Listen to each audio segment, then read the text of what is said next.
Welcome and good morning to our panel this early Friday morning. This panel has a tradition because we've been doing a joint panel for probably the last 10 years with a short interruption around about 2020. As you can see, or not, I'm wearing two hats this morning. One hat is the Privacy in Germany hat, which is a law magazine that I happened to found in 2013.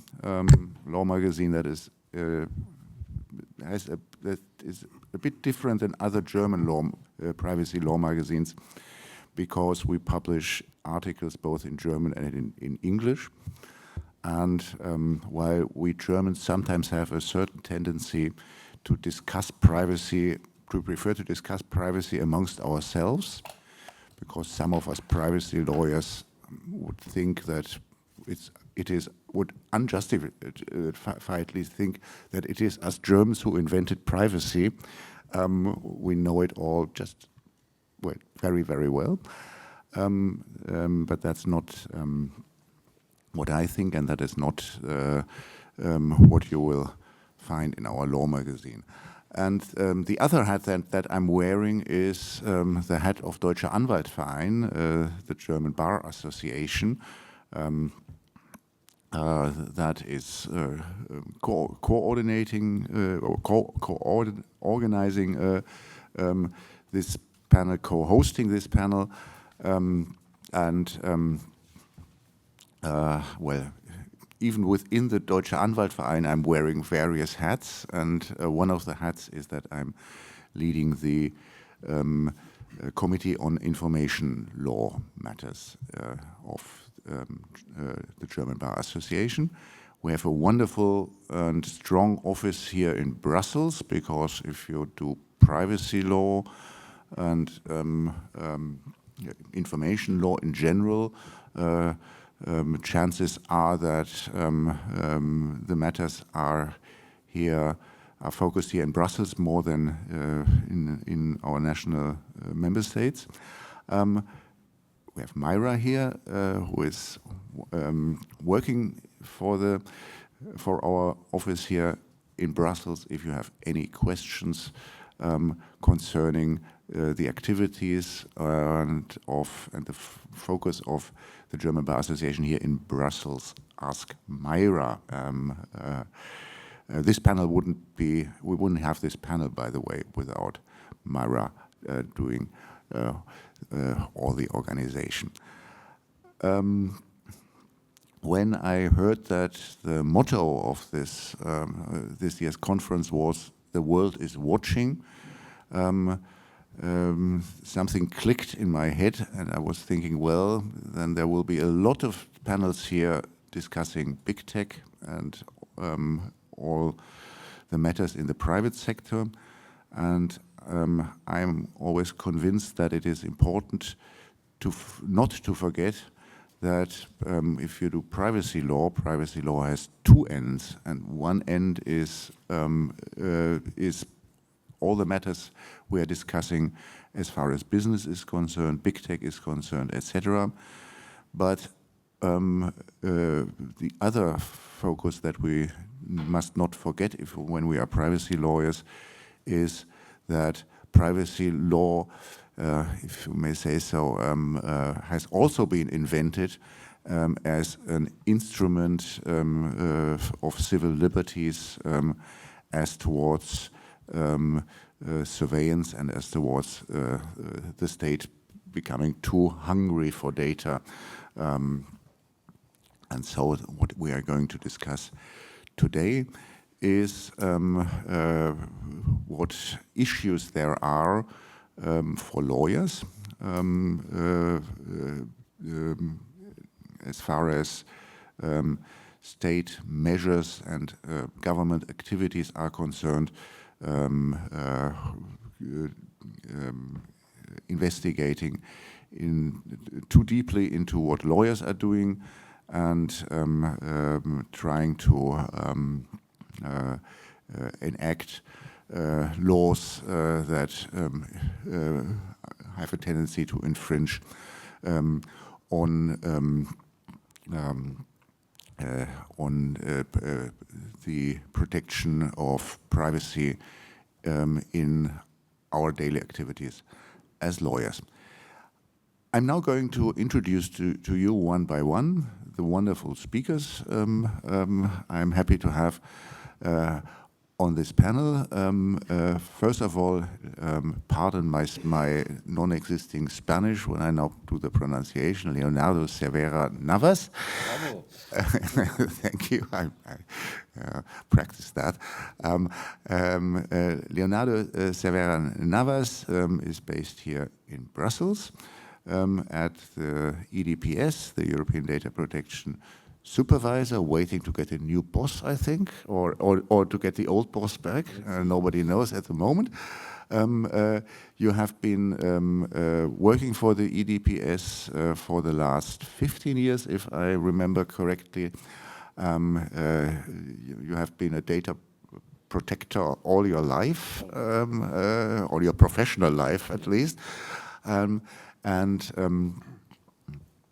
You are now, since 2023, you are the General Secretary of the EDPS. Before we get into our discussion, what does the General Secretary do in the EDPS office? Okay. Well, first of all, thank you so much for being here at this, may I say, German hour. Every time I go to Germany, I am impressed. I mean, at 6 in the morning, the country is open, and not in my home country, I must say. So thank you so much for being here, and thank you so much, Professor Harting, dear Nico, for associating me to this very prestigious association. So I believe that Secretary Generals in the institutions play an important role, because I think what makes democracy strong is the power of institutions. And the Secretary Generals, we are all officials, so we are not politically appointed. So we are the senior officials in the institutions. So with full respect to the political realm and commissioners and things like that, I think the role of the Secretary Generals upholding the institutional values and the strength of our democracy on the basis of institutions, I think is very important. That's why in the EDPS, when we were getting close to 20 years of maturity, there was this decision to create the position of Secretary General, to which I apply, and I was lucky to get. Let's talk about lawyers, and let's talk about what is often called legal privilege. Let's talk about protection of communication that we lawyers do with our clients. And let me ask the very sort of general question, Leonardo, is that an issue for the EDPS? Or in what connections can that be an issue for the EDPS? Let me start with some caveat here. I came here today, I told Nico with full frankness, with a lot of humility, because I'm not an expert on these topics. I have colleagues in the EDPS who have been pledging in court and are real experts on these matters. I am not. So I came here more out of increasing my own knowledge and out of respect and appreciation to the Bar Association, rather than from my particular expertise. Of course, I know a little bit about these things, but I'm pretty sure that my colleagues here know much more, and Professor Harting himself, he know much more about this. So things I'm gonna say are basic, but still I think it is important that the EDPS gives enough priority and stress the importance of these things. So if you allow me, I would like to start with a little historical anecdote. I believe history is the teacher of life, as Cicero used to say. So, and you can get a lot of insights from this little historical anecdote. And then my colleagues in the panel will translate this into rulings, concrete legal references. So you need to go back to the 17th century, and there we have there the son of a Spanish-German king. Philip II was the son of Charles V and Charles I, first for Spain, fifth for Germany, Empire of the Sacred Roman German, Emperor of the Sacred Roman German Empire. So this Philip II was probably the most powerful man on earth ever, because he was the ruler, absolute ruler of the Spanish Empire, which had the European part and the American part, and also the ruler of the Portuguese Empire, which had the African Empire and the Far East Empire. So he practically ruled the world as nobody ever did so far. So this gentleman was forming a cabinet, and he was recommended a young bachelor from the University of Salamanca to become a member of his cabinet. So as he was aware about spies, surveillance, and all kind of matters, he wanted to make sure that this young bachelor was reliable. So he sent a letter to the rector of the Salamanca University, asking him to provide him with a detailed report about the intimate aspects of this bachelor.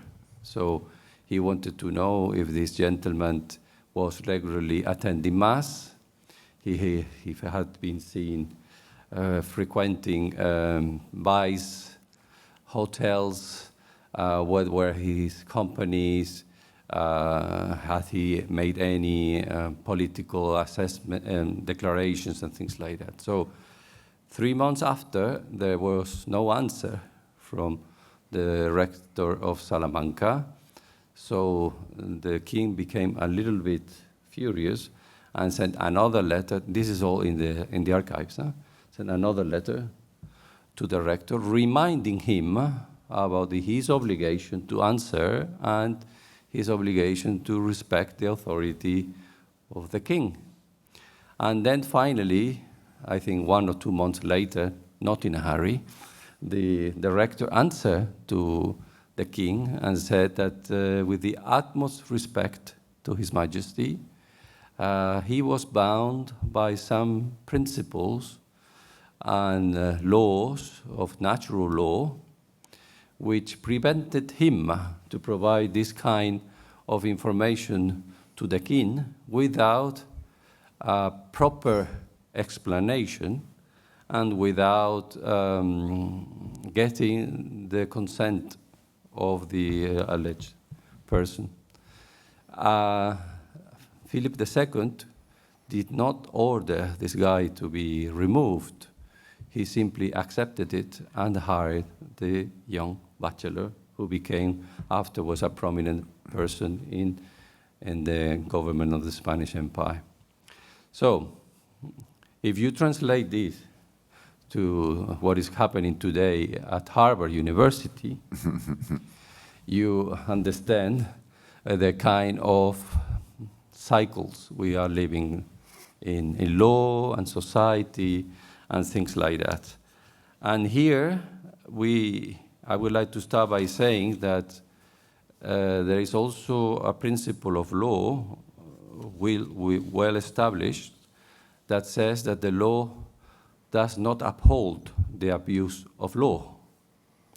Therefore, in the same way that we will all here today defend that we should not tolerate the abuse of state powers and surveillance against the lawyer-client confidentiality privilege, we should not necessarily uphold the abuse of some lawyers who de facto become enablers and part of the organized crime.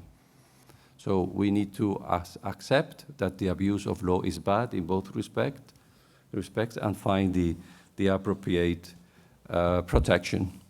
How do we do that? Well, by understanding that we have two different regimes here. We have the traditional regime of criminal law that protects fair justice and the need to have confidentiality between the client and the lawyer, and this is where I can speak a little bit, the data protection regime, which is interesting because it's not defensive or protecting as the criminal law sphere is proactive. This is something that most people ignore about data protection. Data protection is also about obligations for those who process the data. It's not just let me alone. It's also, and from this respect, data protection, I think, can become very helpful because it imposes obligations on those invoking national security needs to when accessing the data. And I think my colleagues in the office have prepared a very good briefing with a lot of information, but I am convinced that my colleagues in the panel know much better than myself, so I better, with your permission, Professor Harting, I better stop here and let them speak about more technicalities. Okay, we'll get back to you later, I assure you. But there are really two sort of issues that you can distinguish. One is the issue of what do the intelligence services, or to what extent does information that is supposed to be confidential because it's client-lawyer confidential get into the hands of intelligence services, and what can be done to prevent or restrict this. This is the one aspect. That's what will be talking with Thorsten about in a minute, or in 5 minutes. The other aspect is what to what extent do we have to be careful that when the security laws of the member states are amended and new instruments of surveillance are introduced in the member state laws, to what extent do we have to be careful that the communication of lawyers remains as confidential as it should be. And this is where I am going to bring Chloe in. My French is not much better than my Spanish, although I learned it at school, but that's a few decades ago. Chloe Berthelemy, you are a senior policy advisor at ECHR, the European Digital Rights. Sorry? European Digital Rights. Yes. Can you just? I mean, there might be somebody in the room who is not too familiar with European digital rights. Can you just say a few words on what that organization is and what your position is there. Leonardo was like, what? Somebody doesn't know EDRI. EDRI, we exist since the beginning of the 2000s. We are a network organization based in Brussels. It means that we represent the position of several national organizations, so active at national and local level. We have more than 50 of them currently, all across the Council of Europe territory. And those are organizations like civil society, so non-for-profit, which defend and promote human rights in the digital era, in the digital age. So we do a lot of advocacy here in Brussels towards the EU institution on any matters related to data protection, privacy, freedom of expression online, right to non-discrimination in an algorithmic times, and so on and so forth. And what is your position within the organization? So as you said, I'm senior policy advisor, which means I'm part of the policy team at EDRI. We are 7 currently, but we also have colleagues who lead our work on campaigning, so public mobilization, and we also have colleagues doing some communications to try to make our matters that are a little bit technical sometimes accessible to the wider public. And so therefore I'm myself focused on EDRI's position and work on law enforcement and state surveillance. There you go. And Chloe, give us some insights because I know you have been working on the protection of confidentiality and in connection with acts of the member states. Could you just give us a little, can we just peek into your work and hear what you have learned from that? Sure. Yes, so my objective today was to basically present to you or draw a picture of how the EU's role has been growing in this field. Because law enforcement, contrary to intelligence agency, is a shared competence by the EU. And in recent years, we've seen the EU's role expanding, and especially with the objective of expanding law enforcement surveillance systems. I'm going to focus on law enforcement access to data, obviously, because this is where I'm most expert on, but there are other aspects, obviously. And especially how the expansion of such law enforcement powers are threatening lawyers' professional secrecy. And therefore, the fundamental rights to access effective remedies and the right to a fair trial. Now, how has the EU expanded the remit of its law enforcement infrastructure in the past year? I'm going to tackle now, and then I count on Nico to ask me for what they have in mind for the upcoming Monday, so what we can expect as future threats. Disclaimer, obviously, is that I cannot make an exhaustive list of all the EU instruments in the field of justice and home affairs that are relevant for professional secrecy, so bear with me. I picked a few examples to illustrate my points, basically. And so what are the means that the EU has been using to legitimize and support more privacy-invasive policing? First, the most logical one is through legislative reforms. Obviously, this is a key tool for the EU to do so. We observed as digital rights advocates in the past years some legislative reforms that unravels or weakens some of the usual crucial safeguards that you usually have in the framework of police and judicial cooperation in Europe. And this weakening of safeguards was made in the name, or were made in the name of effectiveness and convenience of this judicial cooperation. The best example of this, on which we have worked with CCBE and DAV, is the e-evidence package, and notably the e-evidence regulation adopted in 2023, applicable as of next summer. The stated goal, obviously, is cutting red tape, cutting the bureaucracy in accessing data in cross-border investigations. They wanted to speed up the pace in those circumstances. And in practice, what it means is that the evidence regulation is enabling direct data access requests by law enforcement authorities to service providers having data, mostly private companies that are located in other jurisdictions. And the problem of this model is that it circumvents very well established safeguards that were guaranteed under the previous framework for judicial cooperation called the Mutual Legal Assistance Treaty, or MLATS.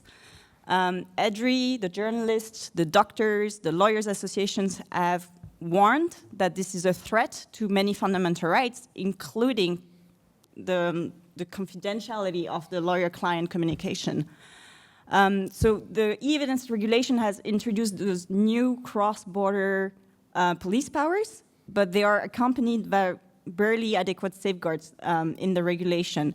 There is a crucial lack of systematic independent judicial scrutiny, and that there is a wide secrecy that is granted to pretrial orders, to those orders, which then prevents the effective preparation of the defense and therefore undermines defense rights. And so it's very important for me to recall that this instrument that we have pitched as ripe for abuse will also land in the hands of EU governments, which over the past decade have systematically weakened the independence of their judicial systems, shown a very strong defiance to democratic and rule of law principles, and spied consistently on political dissidents, journalists, human rights defenders and activists, and you guessed it, their lawyers too.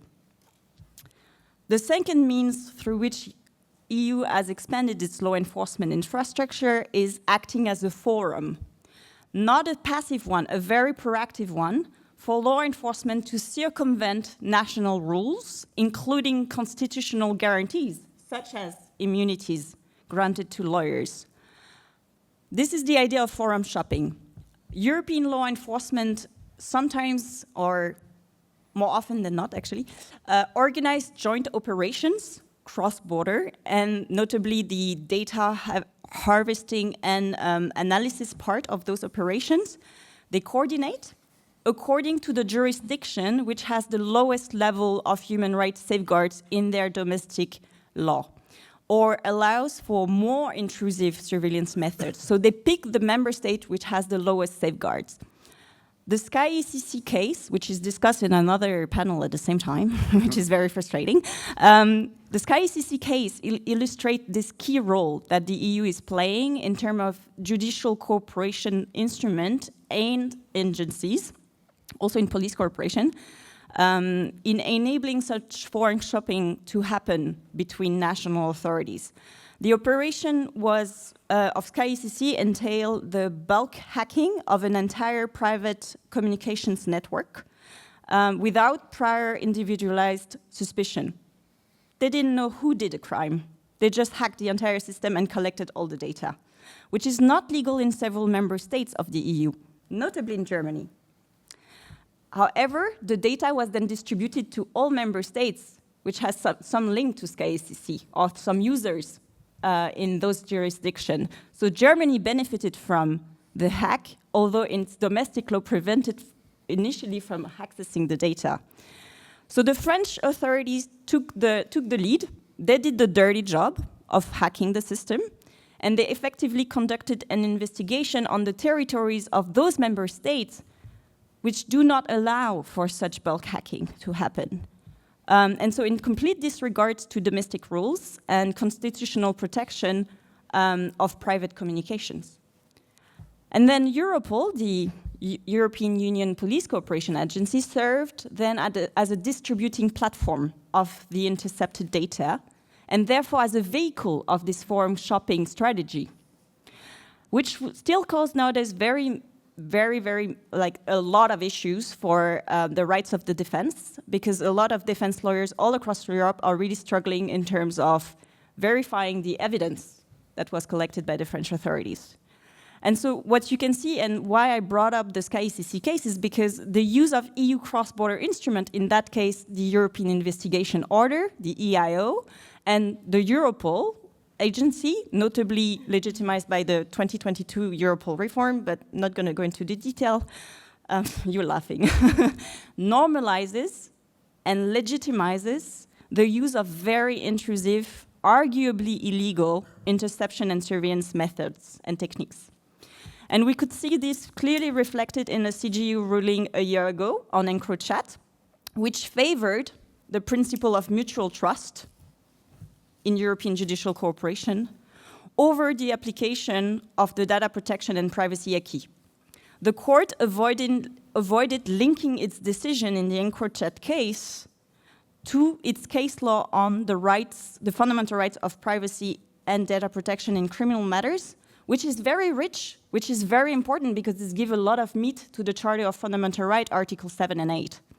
And in doing so, the court stated basically to us, or sent the signal, that EU law is very of little assistance to us or to the fundamental rights at stake in those kind of cases, in cross-border police cooperation. And so intrusive surveillance or interception techniques, which sometimes amount to fishing expeditions, which arguably should be unlawful, are legitimized through EU police cooperation mechanism. And in other words, we are kind of faced, we called it the data laundering machine. You're laundering data, it becomes legitimate to use it through EU cooperation mechanism. And the problem now is that it may potentially affect person whose communication are protected by immunities like lawyers. There are other lessons from the SkyCC case, but I think I'm going to talk for an hour. So I'm going to cut short and nudge you into asking me more questions about this case. Thank you, Chloe. We'll get back to that. The next name is easier for me to pronounce, Thorsten. A very German name, I think. Thorsten, northern name, Thorsten Wetzling from the German NGO. Well, everybody knows what an interface is, but not many of you will know what the interface is, because that is the name of the organization that you are working for. Thorsten, first of all, we're going to talk about the role that intelligence services are playing. But before we do that, can you just say a few words about the organization that you have been working for ever since it was founded, I think, or nearly as long as it exists, and what your function and role there is? Sure. Thank you. Good morning to you all for this red-eye panel. I am very delighted to be here. I come from you said NGO. It's an organization, a public policy research organization in Berlin that looks at a number of topics. I focus on digital rights, surveillance, and democracy, and have since the Snowden revelations looked at, how Germany and other European countries regulate, but also oversee their intelligence services and data collection.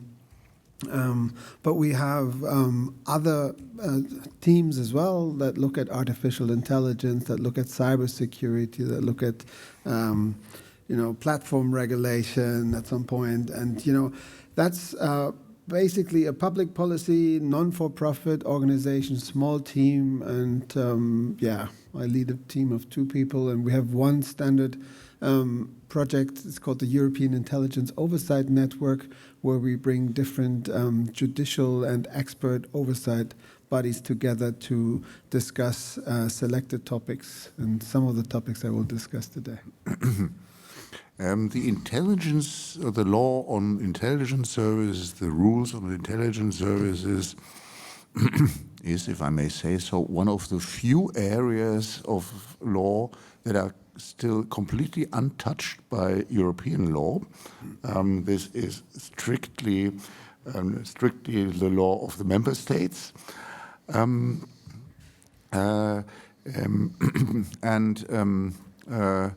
this is a world that not many of us are familiar with, the world of the intelligence, of the many different intelligence services that we have in the European member states. Can you explain to us when you do research and look into how intelligence services work, where communication by lawyers comes in that context. Yes, okay. So in the panel description, you also had a question on, are we getting closer to a European standard for surveillance of internet-based communication? And of course, lawyers, as we already heard, there's a confidentiality of protected communications with their clients. That is, been a topic in the 2016 amendment of Germany's legal framework, where we discussed the foreign intelligence collection, and there were lawyers also involved in doing strategic litigation, and they brought people who had concerns and valid concerns about their communications being intercepted. And that, of course, applies also to domestic intelligence legislation, but also for foreign intelligence legislation. And it's interesting, Leonardo, from your anecdote, we talk about there should be standards, and we should not think that intelligence agencies are still public bodies. So, they should be held to some standards. And it's interesting, sometimes we do comparative research, and there's a number of insights we can get from looking into how different democracies have regulated this arcane space of intelligence services. And from that comparative review, we do get some nuggets, and then we can go to the German legislator, for instance, and say, hey, the sky didn't fall in Denmark when they had direct access to the databases. Why, as oversight bodies, why don't you have this? But it's such an difficult, and to answer your question, even with lawyer communication, there's no gold standard. We don't see a treaty.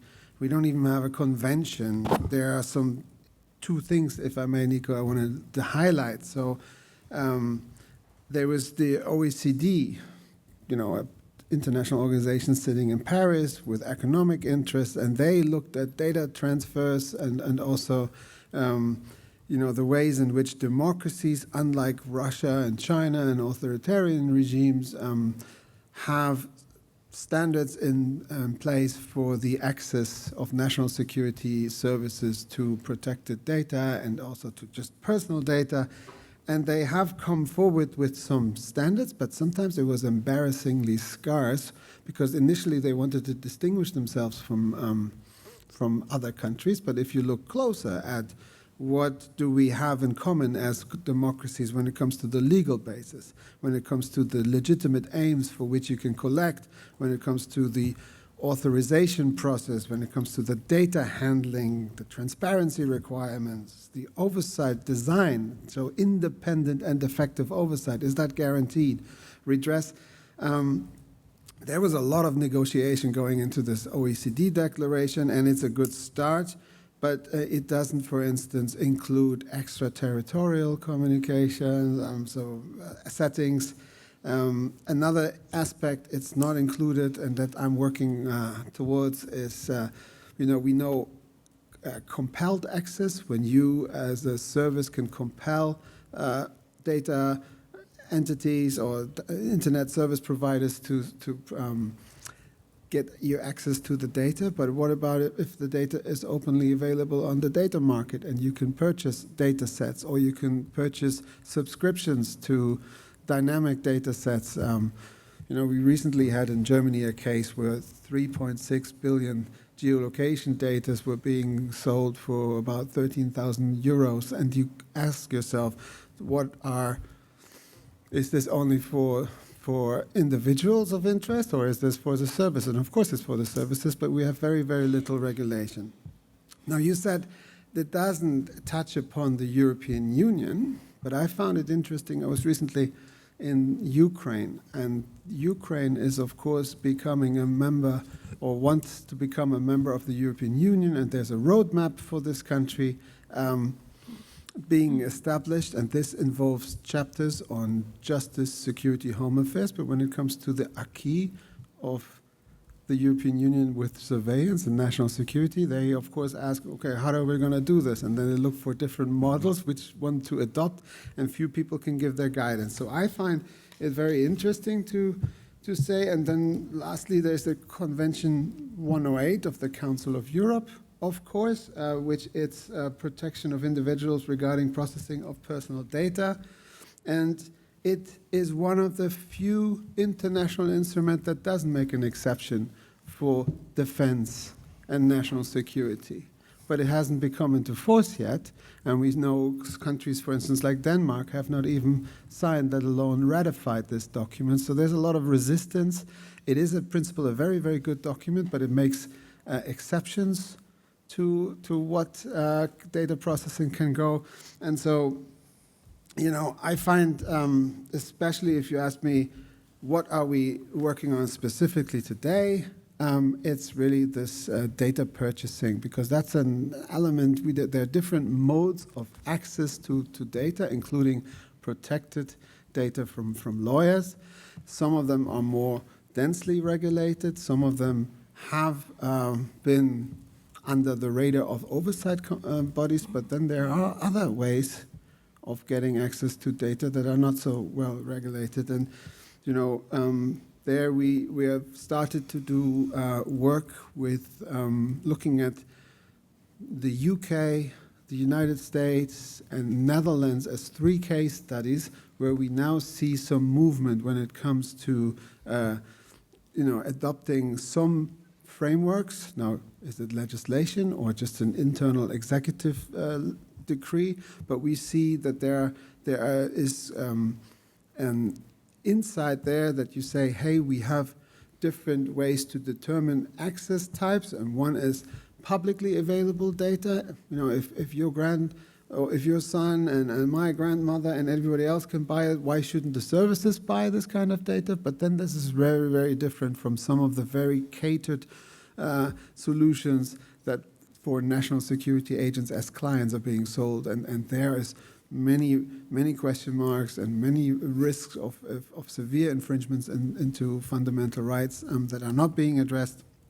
But individual countries have put forward some initial work there, and we're starting to do this comparative work, and I can get into that later, Nico. But that's more or less what gives you an overview of the field. It is dynamic.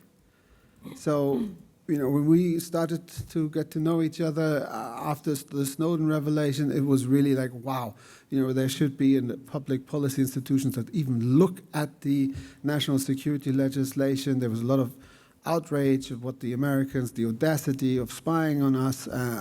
But then again, what are we doing and looking at our legal framework? But now we have seen, unfortunately, also, as Chloe has mentioned, some unraveling and weakening of safeguards. We see that too. But we also see that there's a willingness, and oversight bodies have become more outspoken in recent years, and they have also received further money. Mm-hmm. So ideally, we work with them as well. Thank you. And if I may add, the European Court of Human Rights has addressed a lot of issues in this connection as well. For example, with the Big Brother decision in 2021. If I may just throw a comment in, I think as everybody has seen now from what you just said, when you're a privacy practitioner, lawyer, activist, it is, I would even say, essential really to have a bit of knowledge about what the issues are with the intelligence services, because there are a lot of issues there. If you are convinced that privacy is important and that the confidentiality of lawyer-client communication is important. And this is the issue that Anna Drost knows very, very well. Anna Drost, based here in Brussels, sort of organization that Deutsche Anwaltverein is a member of. because you are working as a senior legal advisor for the Council of Bars and Law Societies of Europe. That is, abbreviation is CCBE. Can you just explain to us what the CCBE is, and because I could imagine that not everybody knows the CCBE very well in this room. Of course. Thank you very much, and thank you for having me today. Nico already introduced me. My name is Anna Drost. I'm a senior legal advisor with the CCBE, and I work with several specialist committees of the CCBE, one of which is looking specifically into surveillance. Another is looking into IT law and the impact of digitalization on the justice system and legal practice. I also deal with topics concerning the future of the legal profession, and those are quite broad. But I also support the work of the Committee on Deontology, which is professional obligations. A few words about the CCBE. We are a membership-based organization of bar associations and bars from 46 countries. We work on a variety of topics such as rule of law and every law that affects the practice of law and practice by lawyers. So we look at the issues concerning the rule of law, legal systems, legal policy, and also free movement of lawyers. Some of you may know that there are some specific regulations on the lawyers' practice across borders within the EU, and what conditions need to be made. So as a lawyer who wants to practice in another member state, what you have to do and what you can and cannot do. Part of what we're doing is looking at surveillance, and we have been looking at state powers to access data for a long time right now. And I'm going to tell you today, first of all, I'm going to react to my predecessors because they have heard quite a lot already. So perhaps I'm going to explain to you actually what professional secrecy or legal professional privilege is. Should have started. Yeah. Well, so there are two terms that you might hear: professional secrecy and legal professional privilege. Those are concepts that are slightly different in different jurisdictions. For the sake of the presentation, I'm going to refer to professional secrecy. The foundation of these principles is confidentiality, and confidentiality is an obligation of a lawyer, but as well, and this is where we all have to remember, it's the right of the client. And it's the protection of clients' information. It's the protection of their interests. Without the trust that clients can have in their lawyers, you cannot have confidential advice and actually proper advice. Imagine that you cannot say everything to your lawyer.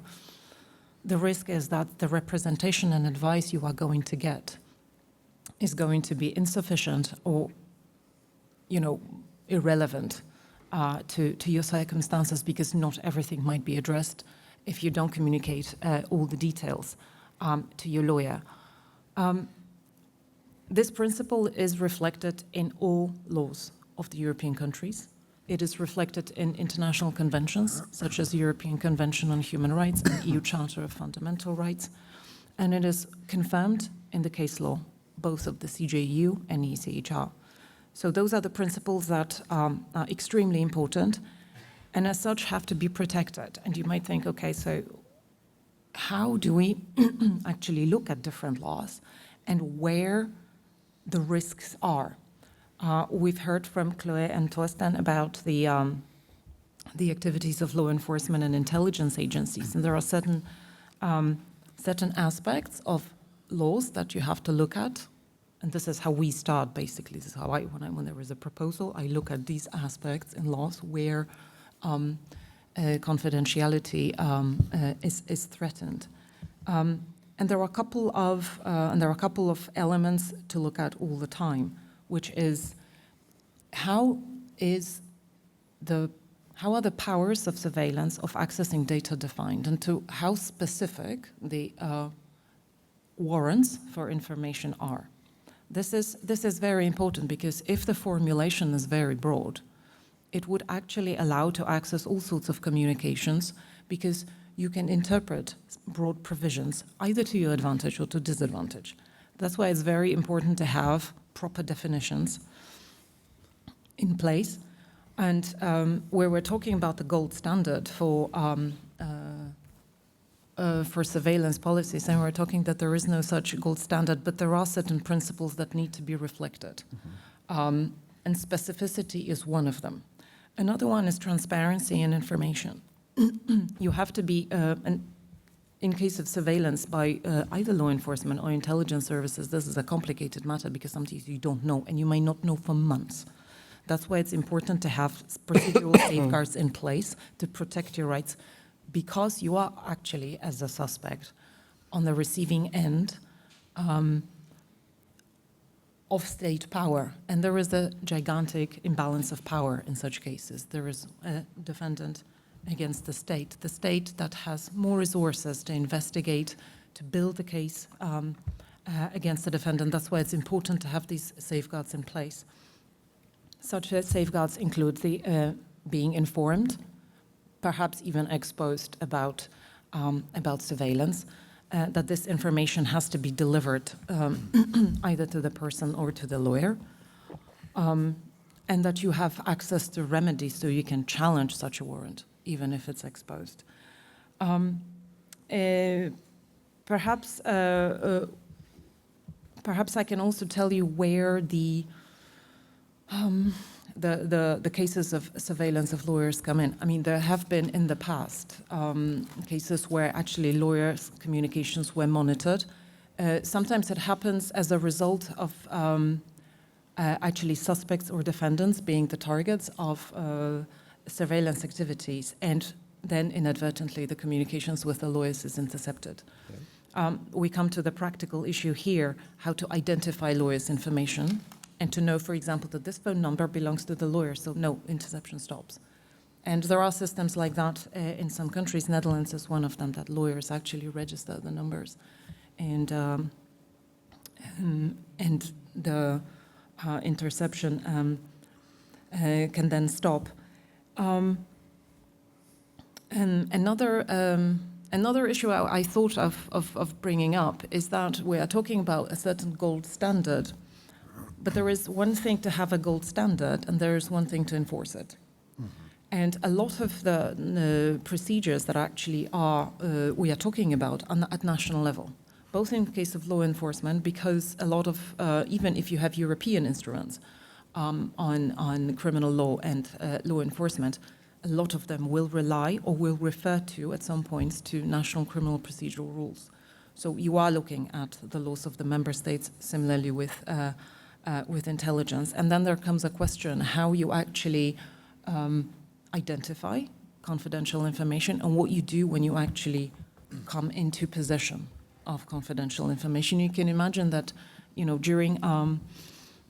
during a search and seizure operation, you seize a phone, and that phone might actually contain information about someone's case and communications with a lawyer. How is that information handled?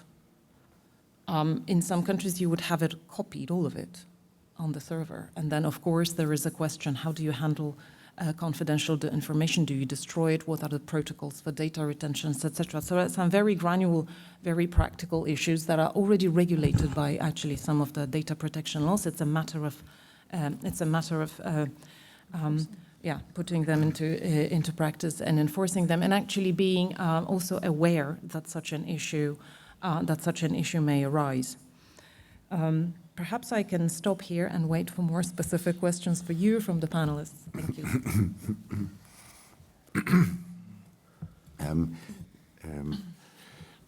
Leonardo, you said earlier on you are very curious to learn from the co-panelists what, from their perspective, the issues are. What were you most surprised about from what you heard now? Well, I'm learning a lot from what you're saying, but actually I think we will need probably 2 or 3 days, even to touch the surface of what we are discussing. So I very much hope that you don't find these discussions too superficial, but we have to touch on the really, really important things. So there is something I think we should clarify. I think it has been mentioned, which is the difference between law enforcement, which is covered by EU law, imperfectly, but covered. And then what is the, the world of intelligence, which, as you said, Nico, is a world on its own, no? Where most of us really don't know what is going on, and we don't understand very well what's going on, and things like that. And probably right so, because obviously, in the same way that we are so adamant in defending the confidentiality of the information, these secret services obviously are so adamant on the secrecy of what they do. It's understandable. So I think we can only progress on the basis of mutual respect. Otherwise, we cannot make big progress. So I was wondering whether Europe or the European Union is already ready for some discussions about not so much about perfecting EU law in the field of law enforcement and, let's say, legitimate and democratic surveillance in principle, but also how to go about the issue of secret services, intelligence in general. Because if we ever are serious about building the pillars of sovereignty for the European Union and become, as I think we should, a relevant geopolitical power, I think there will come a time where we will have to deal with these issues also at federal or European level. Mm-hmm. And that, I don't think, is something we can improvise overnight. So I think with a lot of caution and respect, probably, we should start reflecting also how to approach this also from the perspective of the EU institutions. Because if you look at the jurisprudence, and on this I submit to your technical knowledge, the European Court of Justice and the European Court of Human Rights has clarified that the national exception in terms of national security does not mean that the EU law does not apply. And from this perspective, if we are going to grow up Europe and we are going to grow up EU law and national and European sovereignty, so to say, how would that be translated in terms of appropriate oversight, for example? Right. So this is what I was trying to put I'm making some links in my head when you were speaking, and I would be really interested to hear how would you propose methodologically, not so much politically, but methodology that we could advance to increase, to make more Europe also in this regard? It's more a question than an answer, Nico, but I think it's a relevant question. It's a question that definitely, like a ball that you are throwing to Torsten. Yeah. Torsten. I'll pick it up. Thank you. And I tie this to something that Anna has already said, because you're absolutely right. And we also had the Nienstö report. So everybody talks about the Draghi report, but there was also the Nienstö report who talked about a necessity for a European intelligence coordination entity, and yes, this is something that is certainly on the cards, especially in the geopolitical times that we live in. But at the same time, let's not forget the legitimacy of executive conduct, including intelligence services, is dependent on there being a legal framework, a statutory framework adopted by a democratically elected parliament.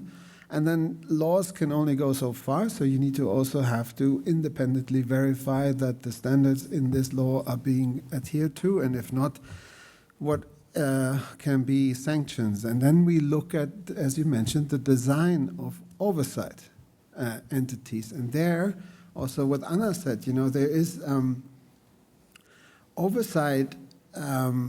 It depends so much on the definitions you mentioned that are being chosen. They need to be, surveillance powers need to be properly defined, otherwise it's very broad, you said.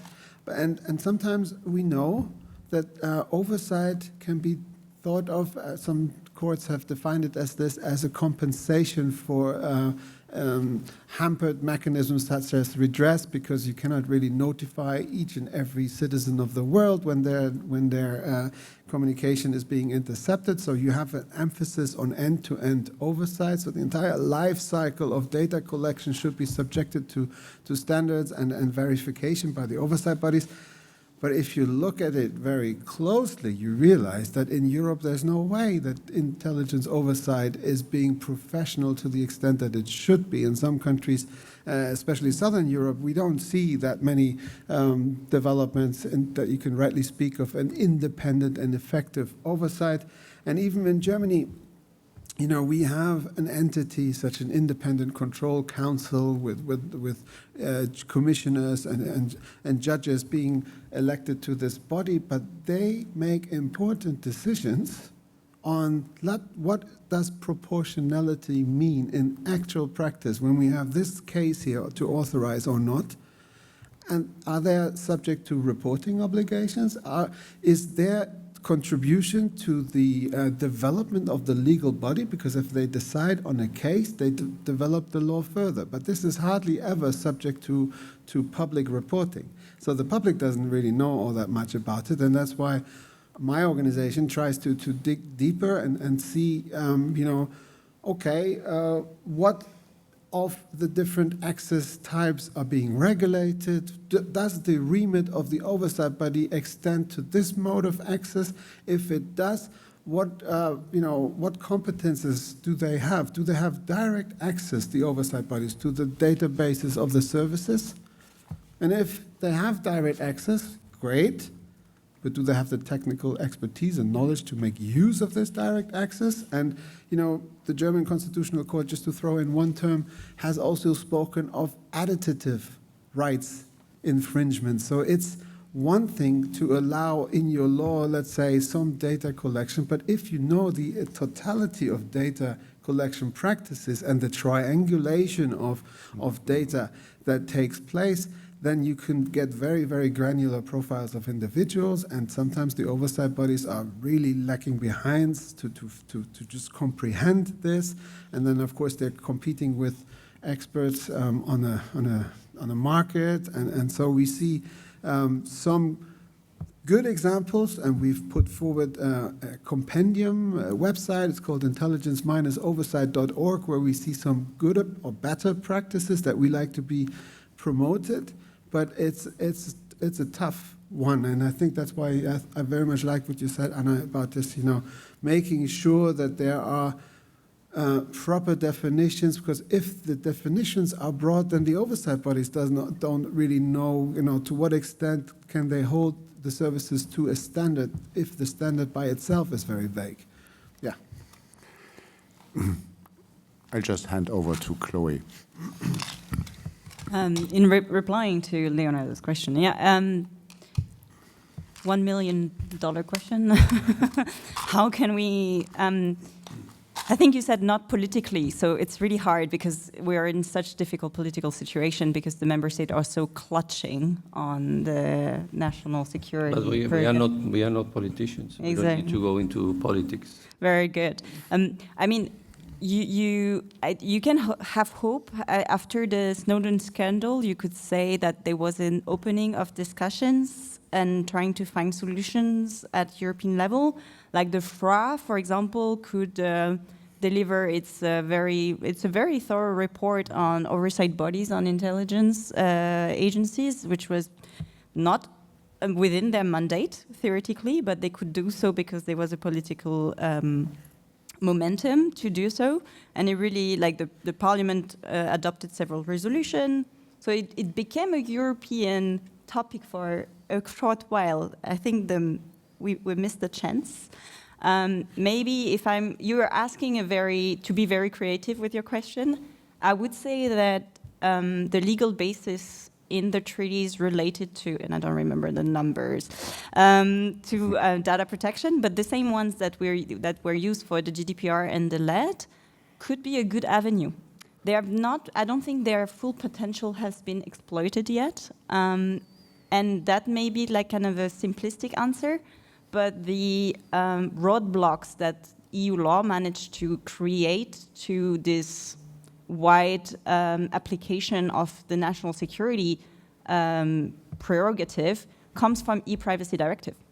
So I'm like, is data protection and privacy an element of the puzzle in trying to regulate those surveillance activities outside of EU competence on the surface of it? I would say so. I would say maybe we can be a little bit more creative in using the legal basis in the treaties, because I don't think it was used enough and pushed enough.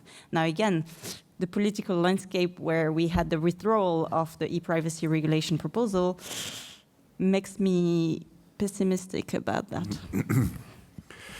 Well, I think we can't really talk about e-privacy anymore in the remaining 3 minutes, because although I would be very, very tempted to, because that is something I'm very interested in how this is going to develop in the near future, whether there's some new attempt at regulating this. Anna, let's spend a couple of minutes on continuing what you already did, explaining why confidentiality is so important in the lawyer-client relationship. What I sometimes find necessary is explaining privacy lawyers and data protection lawyers that it's not the same thing as data protection. It has quite a distinctly different focus, really, the protection of confidentiality, as you said. This is not about protecting the rights of people whose data a lawyer has, but it's merely and exclusively protecting the rights of the client, and the client is the boss when it comes to the data that the lawyer has, whereas or the person whose data there are in the file, in the lawyer's file, are relevant when it comes to data protection law. Can you just continue to explain a little bit, because I expect there's maybe one or two in the room who might find this distinction interesting. Yeah. Yeah, so there are distinctions. I'll try to, it's a very broad question, and of course there is an overlap and there are distinctions, but we're talking, when we're talking about GDPR and LED, we're talking about personal data, and actually information held by lawyers actually goes beyond personal data, so that's one important difference. Second thing is that what role does confidentiality play in it's not only the relationship between the client and the lawyer, it's actually proper conduct, proper administration of justice if you actually talk about litigation. So the fact that you have the right to legal advice and you have the right to confidential communications with your lawyer is actually foundation of the right to a fair trial as well. So this is a difference. The stakes are much higher. Of course, there are important distinctions between the application of Article 6, which is the right to a fair trial, and Article 8, which is the right to privacy. They have different, one of them has conditions, another doesn't. The one that has conditions is the right to privacy. So I think this is the most important distinction. It's not just rights of data subject, but actually integrity of the judicial process. Perhaps to come back a little bit to your question on the roadmap. The lawyers in the room gathered during multiple working group surveillance meetings in the CCB over the months and years have come up with several pieces of work, two of which deserve special attention. One of them is recommendations on lawyer-client confidentiality in the context of surveillance, when on several pages we actually set out key principles and key aspects of laws that have to be in place in order for communications to be protected. Overarching recommendations is that surveillance activities have to be carried out within the bounds of rule of law and have to be rooted in legislation. There have to be clear exemptions for information which is protected by professional secrecy. There have to be oversight bodies, there have to be access to remedies, etc. So there are very, very specific recommendations on which aspects of laws you should look at. The second piece of work, which is actually probably going to be of interest of a lot of people in this room, is the recommendations on national security and also and how does that apply to confidentiality, chiefly because there is no definition of national security. And yet national security is very often used as one of them derogations, saying that you cannot have this right because of national security. But if your rights, if there is an interference with your right to privacy on the basis of national security, what is it then? And we were actually calling for a more specific definition of national security, so that there is clarity in which conditions your rights are possibly interfered with. Thanks. Thank you, Anna, dear Chloe, dear Leonardo, and Thorsten. Thank you very much for all your contributions in the last hour. I think they must have run out of bells, because there is the bell that you promised me has not been rung. But still, we are, well, they may be out of bells. We are definitely out of time. Thank you everybody in this room to be here so early on a rainy Friday morning, and I very much hope that you have found this interesting and learned one or the other thing. If you have questions, I mean, there are so few of us in this room, it is very, very easy to approach every single one of us. Thank you very much.